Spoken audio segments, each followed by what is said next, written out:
दक्षिण इस्लामाबाद के निवासी जिप्सम खनन गतिविधियों के खिलाफ आवाज उठा रहे हैं। उनका कहना है कि ये खनन गतिविधियां इलाके में मानव स्वास्थ्य और कृषि बागवानी उत्पादन के लिए गंभीर खतरा पैदा कर रही हैं। एक स्थानीय निवासी अजाज फरूक ने बताया, हम जिप्सम की धूल से होने वाले एयर पोल्यूशन का सामना कर रहे हैं। कई लोगों को छाती से जुड़ी बीमारियां हो रही हैं और हमें बताया गया है कि हमारे इलाके में टीबी के मामलों में इजाफा हुआ है। एक अन्य निवासी ने कहा, हमारी अर्थव्यवस्था की रीढ़ अखरोट है जो इस प्रदूषण के कारण बुरी तरह बर्बाद हो चुकी है। कृषि और बागवानी उत्पादन पर भी गंभीर असर पड़ा है। नॉइस पोल्यूशन की भी समस्या बढ़ गई है। भारी मशीनरी के कारण तेज आवाजें और जिप्सम ले जाने वाले ट्रकों की संख्या में वृद्धि से स्थिति और बिगड़ रही है। लोगों ने एलजी प्रशासन और संबंधित अधिकारियों से हस्तक्षेप करने की अपील की है। वहीं तहसीलदार बुनियाद मोहम्मद नजीबुल्लाह शाह ने बताया कि उन्होंने खनन स्थल का दौरा किया और तत्काल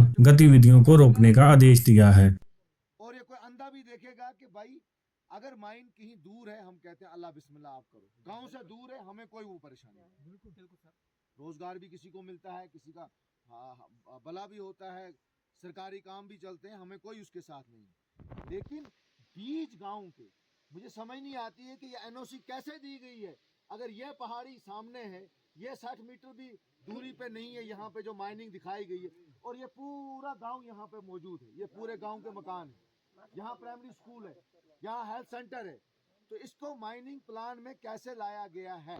दोस्ता जी केड़े देश जावा इते सजन दुश्मन नहीं रहन देंदे। दाल दोस्ता जी केड़े देश जावा इते सजन दुश्मन नहीं रहन देंदे। सच कहिए ते उल्टी मार पोए नहीं झूठ जुबान थी कहन देंदे।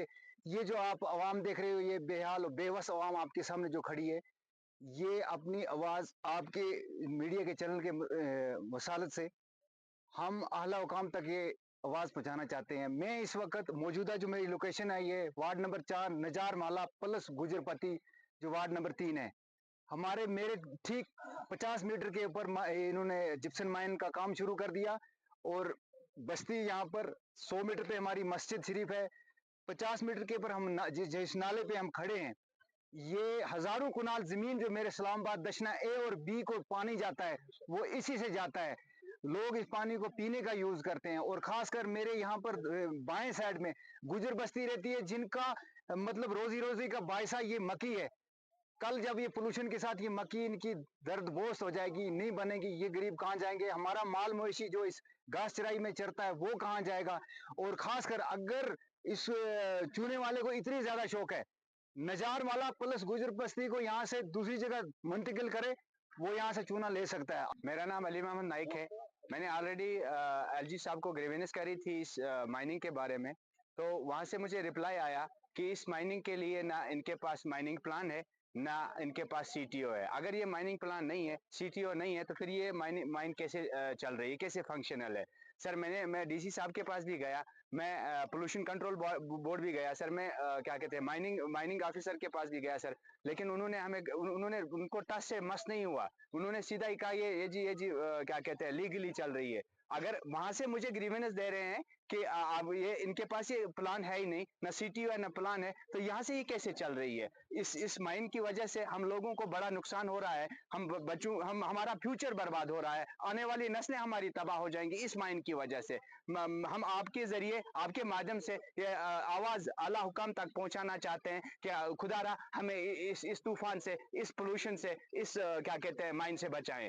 दक्षिणा का दौरा इसलिए किया कि बार बार मुझे पिछले एक हफ्ते से लोगों के फोन आ रहे हैं, हर तबके के लोगों के फोन आ रहे हैं, हर बरादरी की तरफ से आ रहे हैं कि यहाँ पे एक माइन जो थी, जो ऑलरेडी क्लोज थी कई सालों से, और ये माइन जो थी उस वक्त भी क्लोज की गई इलेक्टेड गवर्नमेंट के टाइम, क्योंकि ये माइन जो है बिल्कुल बस्ती के बीच में है।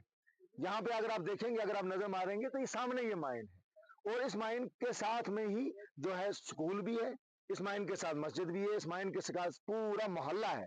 सरन का एक बहुत बड़ा मोहल्ला है जो हमारी यहाँ पे गुजर और कश्मीरी बस्ती रहती है। हाँ, नजार मोहल्ला यहाँ पे है और हमारे गुजर मोहल्ला है।